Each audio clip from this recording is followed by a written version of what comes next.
그냥 30평대가 한 15억이라고 그냥 생각하셔야 돼요. 어디를 하시더라도. 그냥 신축. 예, 지금 입주하는 아파트는 예전에 분양가가 결정됐거든요. 그래서 저렴합니다.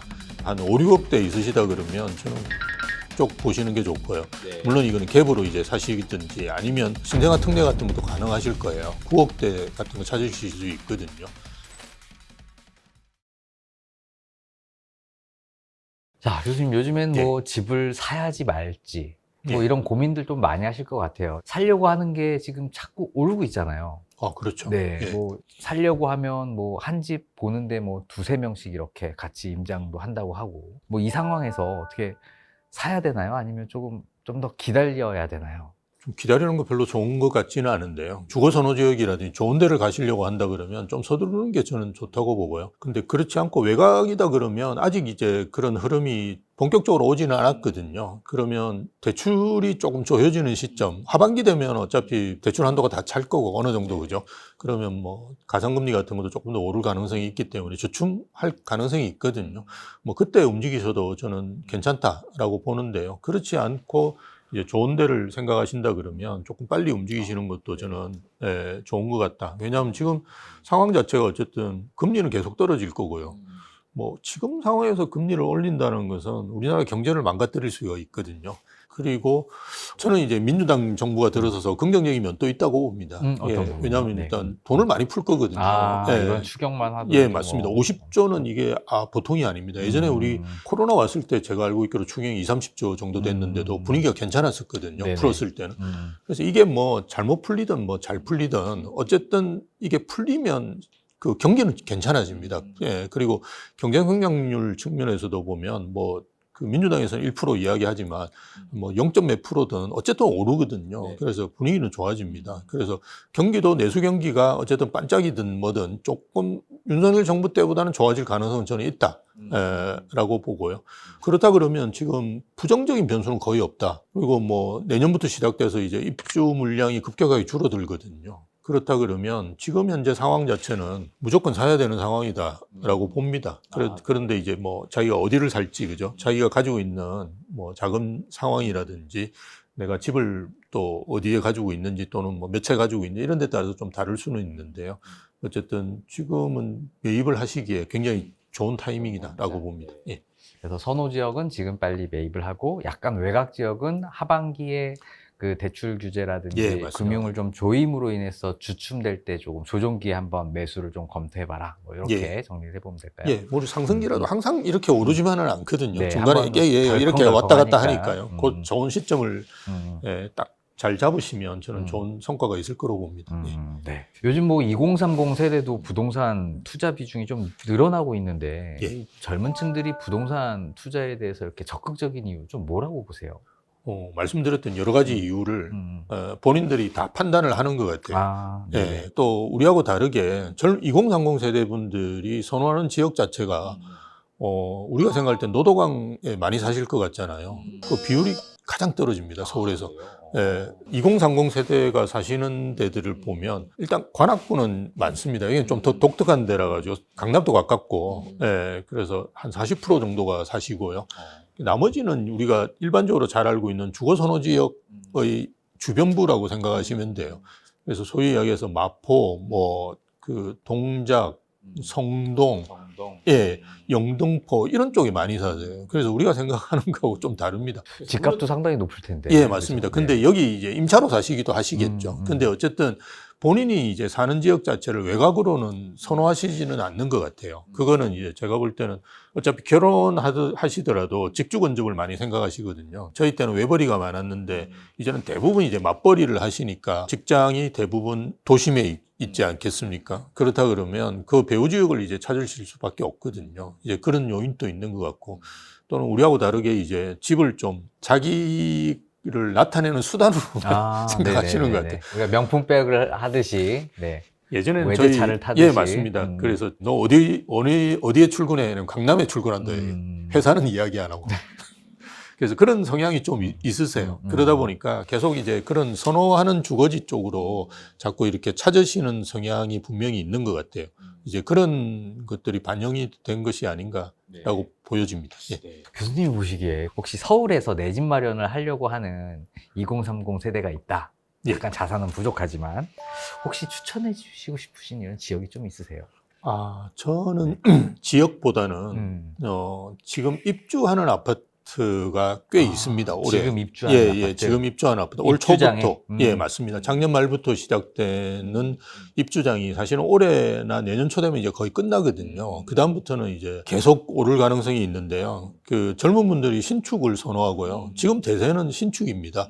서울 이제 좀 외곽에 신축하고 서울 내 구축 어떤 걸 고르냐 이러면 정말 이제 그 단지를 세밀히 봐야 돼요, 이제는. 근데 신축이라는 게 과거의 신축은 괜찮은데요. 지금 신축은 가격이 비쌉니다. 여러분 분양받아 보시면 지금 서울은 그냥 30평대가 한 15억이라고 그냥 생각하셔야 돼요. 어디를 하시더라도. 그냥 신축은. 왜냐하면 지금 분양가는 뭐 13억, 14억이겠지만 이게 옵션 넣고요. 나중에 취득세 내시면 그냥 15억이라고 생각하시는 게 편하거든요. 어마어마하게 올랐어요. 예전에는 뭐 분양가 자체가 15억이다 그러면 이건 강남 이야기거든요. 예전에는 6, 7억이었던 것 같은데. 맞습니다. 네. 그래서 이게 분양가가 어느 순간, 지금 급격하게 오르기 때문에 이런 현상이 벌어지거든요. 근데 지금 입주하는 아파트는 예전에 분양가가 결정됐거든요. 그래서 저렴합니다. 한 5, 6억대 있으시다 그러면 저는 광명 쪽 보시는 게 좋고요. 물론 이거는 갭으로 이제 사시든지 아니면 광명 같은 경우는 들어가시더라도 뭐 신생아 특례 같은 것도 가능하실 거예요. 9억대 같은 거 찾으실 수 있거든요. 그래서 그렇게 보시는 게 좋고요. 나는 뭐 한 7, 8억대 정도 있으시다 그러면 저는 의왕 추천 많이 드립니다. 의왕? 예. 의왕 같은 경우도 네네. 최근에 이제 내년에 입주하는 퍼스피엘도 있고요. 인도원은 지금 단계에서 좀 주목하셔야 될 부분은 과천 때문입니다. 예, 과천이 지금 8, 9단지가 아마 이주를 거의 끝내가고 있고요. 좀 있으면 이제 5단지, 예, 주공 5단지 이제 이주를 할 거예요. 근데 과천은 되게 조그만 도시거든요. 그래서 갈 데가 없습니다. 이미 다 차 있고요. 그러다 보니까 지금 매매 가격도 많이 오르고 전세 가격도 많이 오르거든요. 그런데 그 바로 밑에가 인도원입니다. 사실 인도원이 되게 가까워요. 이렇게 상담을 해보면 구축에 살아봤기 때문에 너무 이제 피곤해 하시다라는 분들이 많거든요. 그럴 경우 아마 신축으로 이제 넘어갈 수요들도 저는 꽤 있다. 그리고 잘 아시다시피 이게 재건축 아파트 같은 경우는 그 대체주택이라고 해서 사도 괜찮아요. 네네네. 예, 사시더라도 이게 비과세가 비과세 특례가 가능. 있어요. 예, 맞습니다. 그래서 비과세 특례가 있기 때문에 여러 가지 조건으로 본다 그러면 인도권 쪽에 있는 아파트들이 예, 강세를 보일 가능성이 굉장히 있다. 네. 예, 그래서 인도권 자이 SK뷰 하나 뭐 퍼스피엘 이런 아파트들 같은 경우는 조금 저는 괜찮다라고 보거든요. 아니면 뭐 나는 10억대 정도가 있다 그러면 이문희경 뉴타운. 이문희경. 예, 그쪽 괜찮고요. 예, 이미 이제 그 라그란데는 입주가 네네. 끝났고요. 휘경 자이 디센시아인가 또 입주를 하고요. 예, 그다음 뭐 아이파크도 곧 입주를 하거든요. 올해 입주하는 양만 해도 한 10,000세대 정도 됩니다. 근데 여기가 동대문이거든요. 예, 그래서 바로 위에 있는 성북이라든지 뭐 노원이라든지 이런 데 비하면 엄청 상급지입니다. 그래서 지금 가격대가 뭐 12억, 13억 정도 할 거예요. 30평대가. 그래서 이 가격대로 이제 분양을 할 수가 없습니다. 예, 그렇다 그러면 안전마진이라고 저희가 이야기하는 그게 충분히 확보될 수 있는 가격대를 가지고 있거든요. 예, 그리고 주변 자체가 확연하게 바뀌니까 예, 저는 굉장히 매력적이고 아이파크는 아마 주상복합으로 제가 알고 있습니다. 그래서 여기 상가에 이제 상당히 많이 들어올 거예요. 그렇다 그러면 굳이 뭐 서로나 아이파크 갈 필요 없거든요. 그 외곽으로. 예, 그래서 뭐 매력적인 부분이 충분히 있다라고 보고요. 나는 뭐 한 15억대 정도 가지고 있다 그러면 저는 이제 천호 뉴타운.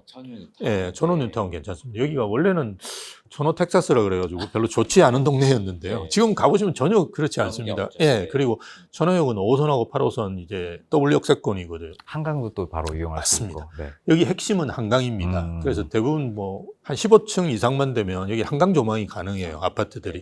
그래서 천호역 주변으로 아파트들이 들어오는데요. 여기가 현대백화점 있고 이마트가 있습니다. 그래서 상권으로서는 되게 좋습니다. 대신에 이제 학교는 좀 부족합니다. 그래서 초등학생이 있거나 중학생, 고등학생 뭐 이런 게 된다 그러면 선호하기는 좀 그런데요. 그렇지 않고 뭐 요즘 딩크족도 많으니까요. 그런 분들이시다 그러면 괜찮은데요. 중흥 S클래스가 작년에 입주를 했고요. 올해 하고 내년 초에 이제 이 편한 세상, 뭐 더샵 이런 데들이 입주를 합니다. 세대수는 많지는 않은데요. 다 합치면 한 3,000세대 정도 되기 때문에 괜찮게 이제 구성이 가능하고요. 그리고 계속 재개발을 하고 있거든요. 그래서 장기적으로도 괜찮다. 근데 난 뭐 정말 상급지에 들어가고 싶다. 그러면 방배나 잠실 쪽으로 가시는 게 제일 좋지 않을까. 예, 물량도 많고. 방배 같은 경우도 지금 12,000세대, 13,000세대로 새로 탈바꿈되고 있거든요. 그래서 뭐 입주권 사시는 것도 괜찮고, 입주권은 이제 돈이 많이 들어갑니다. 아니면 이제 준신축들도 많이 있거든요. 그런 상품들도 고르시면 저는 지금 작년에 비해서 많이 올랐어요. 그리고 올해도 계속 그 준신축들이 오르고 있습니다. 예, 그리고 올해도 이제 계속 방배동에 분양을 하거든요.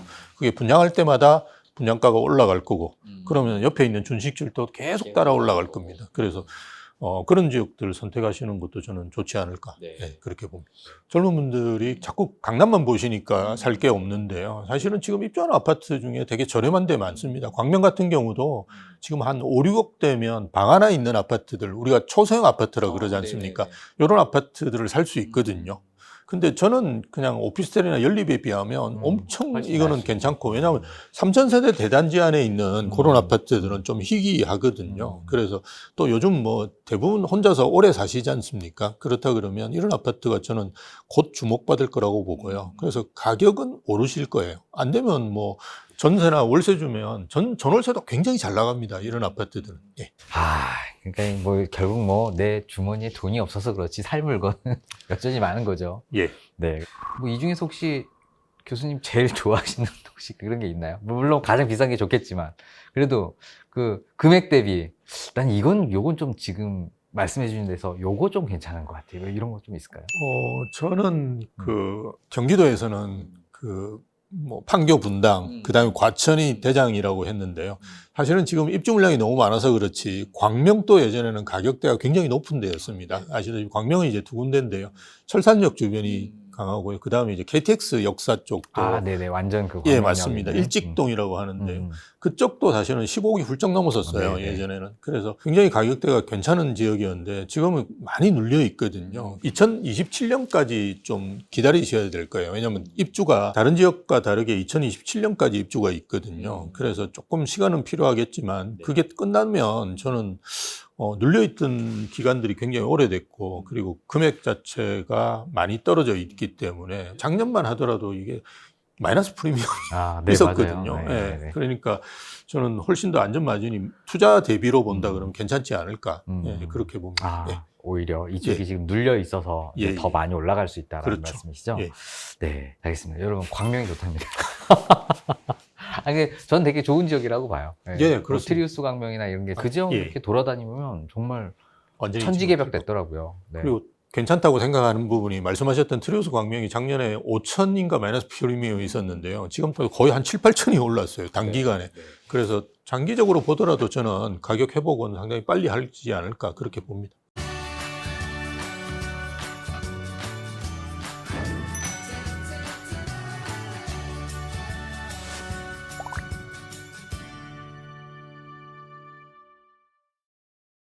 그럼 교수님이 예. 봤을 때 예. 서울에도 여전히 구축 아파트들은 아직까지도 뭐 15억이 안 되는데도 여전히 많거든요. 어떤 게 조금 나중에 괜찮을까요? 좀 장기간 봤을 때, 한 10년 정도 봤을 때. 예. 그럼 어차피 우리가 집을 사면 10년 보유하신다고 생각하고 고민하시는 게 좋은데요. 수도권 쪽은 딱 두 군데만 보시라고 말씀을 드리는데요. 반도체 라인이라고 해가지고 일자리가 있는 데는 분명히 찾으시면 좋고요. 예, 판교 분당부터 시작해가지고 그 경부 쪽입니다. 거기도 사실은 GTX라든지 이런 것들이 어느 정도 뚫려는 있는데요. 제가 이제 가끔씩 용인의 원산면이라고 가는데요. 용인의 원산면? 거기 이제 아버님 이제 산소가 있어서 가거든요. 네네. 가는데 거기가 이제 하이닉스가 네네네. 이제 동장을 짓고 있습니다. 한 네. 100만 평 되는 걸로 알고 있는데 네네. 갈 때마다 도로가 바뀝니다. 어마어마합니다. 그래서 이런 지역들은 저는 뭐 장기적으로도 매력적일 거라고 저는 보거든요. 그래서 일자리가 있으면 거기 집값은 떨어지기가 힘들어요. 그래서 그런 쪽을 보시는 게 좋고요. 그 다음에는 이제 강남 접근성이거든요. 어쨌든 우리가 3도심이라 그러면 여의도, 광화문, 강남인데요. 제가 최근에 이제 부동산 시장을 보면 여의도와 광화문의 그 힘이 조금씩 줄어들고 있고요. 강남이 일극화되는 경향이 아주 뚜렷하게 나타나고 있습니다.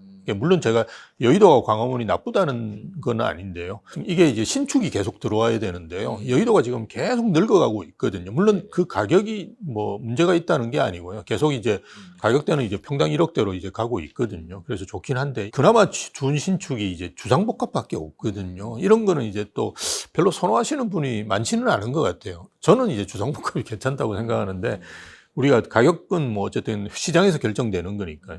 그래서 그런 부분도 있고 광화문 쪽은 일단 아파트가 없습니다. 예, 아파트가 없습니다. 그러니까 이게 한계가 굉장히 있는 것 같아요. 그래서 강남 일극화로 지금 가고 있는 것이 아닌가라고 보고요. 그렇다 그러면 강남 접근성이 좋은 데를 찾아야 된다.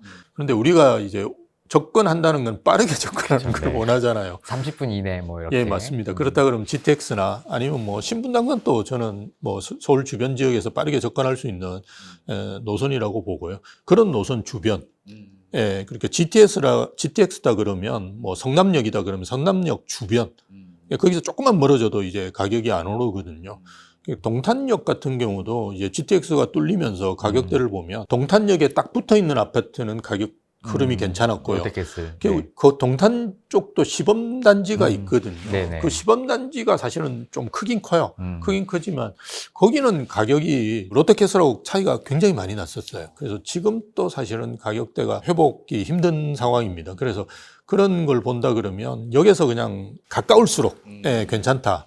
그래서 위쪽으로도 저는 마찬가지일 거라고 봐요. 뭐 파주 운정이다 그러면 운정중앙역에 딱 붙어 있는 주상복합. 네네네. 예. 그런 것들만. 예, 그런 것들이 매력적이지 않을까. 그래서 그 두 가지 요소를 보시면서 판단하시는 게 좋지 않을까. 네, 그렇게 봅니다. 그 아파트를 다들 선호하잖아요. 근데 이제 아파트로 변신할 만한 빌라, 재개발, 뭐 사업시행 인가나 관처 이제 지난 예. 안전한 거면 좋은데 예. 이제 극초기의 빌라 예. 이런 건 좀 어떤가요? 서울의 좀 주요 지역에 입지는 좋은데.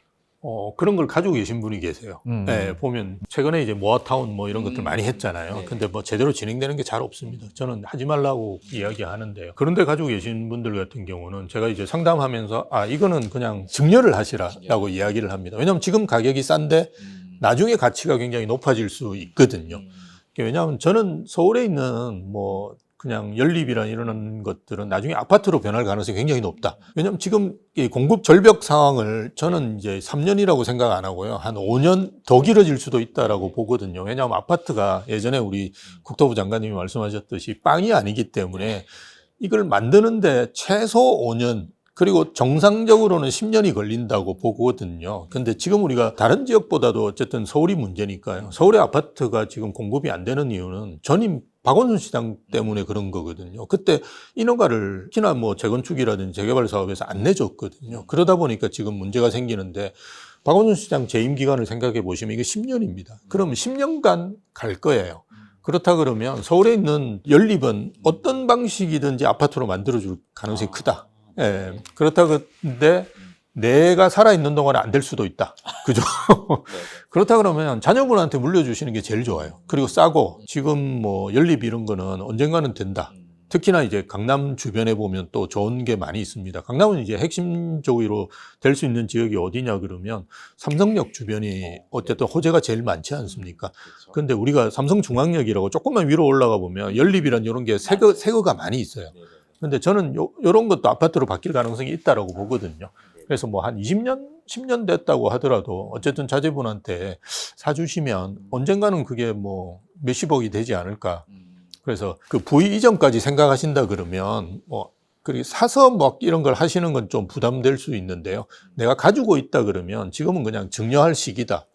예, 그렇게 봅니다. 예. 어떻게 뭐 서울 역세권의 단독주택 이런 것도 괜찮나요? 예, 그것도 언젠가는 바뀌겠죠.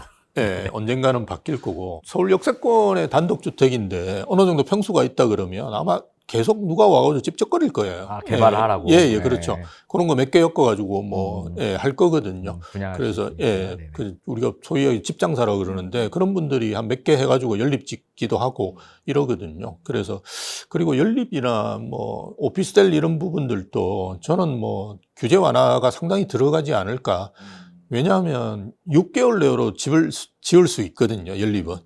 오피스텔은 좀 시간이 걸립니다. 한 2년 정도는 그죠. 뭐 이게 토공사도 해야 되고 높이 올려야 되니까. 그런데 연립은 지금 대안으로서 지을 수 있는 유일한 그 주택이거든요. 그래서 지금 공급 예, 부족 사태를 그렇죠. 공급 부족인데 어떻게든 뭔가 해소하기 위해서는 전세 사기 문제를 완벽하게 해결할 수 있는 뭔가가 나올 거고요. 뭐 그게 전세 반환 보증 같은 거를 뭐 하겠죠. 그런 걸 좀 확실하게 해놓고 난 다음에 이제 연립 같은 거는 이제 들어가면 되거든요. 그래서 유일하게 할 수 있는 거기 때문에 뭔가 좀 좋은 정책적인 대안이 나오지 않을까. 대신에 이거는 무조건 정책적인 대안이 나와야 됩니다. 안 나오는 상태에서 막 미리 들어가셔 하시면 안 되고요. 확인하고 들어가는 예, 거죠. 맞습니다. 확인하고 지방 이야기 하시는 분도 많은데요. 투자하는 거. 그것도 마찬가지입니다. 지금 단계에서 나와 있는 그 혜택으로는 그 혜택이 아니라 그냥 불편함을 해소해 주는 거거든요. 근데 지방에 들어갈 때는 혜택을 줘야 됩니다. 근데 예전에 뭐 5년 양도세 면제라든지 그죠? 뭔가 이런 것들이 저는 좀 쌓여가면서 어느 순간인가는 들어갈 시점이 나올 거라고 봅니다. 그때 들어가셔야 되지. 지금 들어가시는 거는 되게 위험하다. 예, 그렇게 봅니다. 예. 20억 아파트의 경우에 한 네. 600만 원이 나와야 되거든요. 네. 이게 외국은 가 있습니다. 다 이렇게 다 가 있습니다. 전세가 굉장히 고급 임차로 나올 거라고 봐요. 아파트 가격은 조금 안정되는 형태. 굉장히 심각한 주제입니다. 근데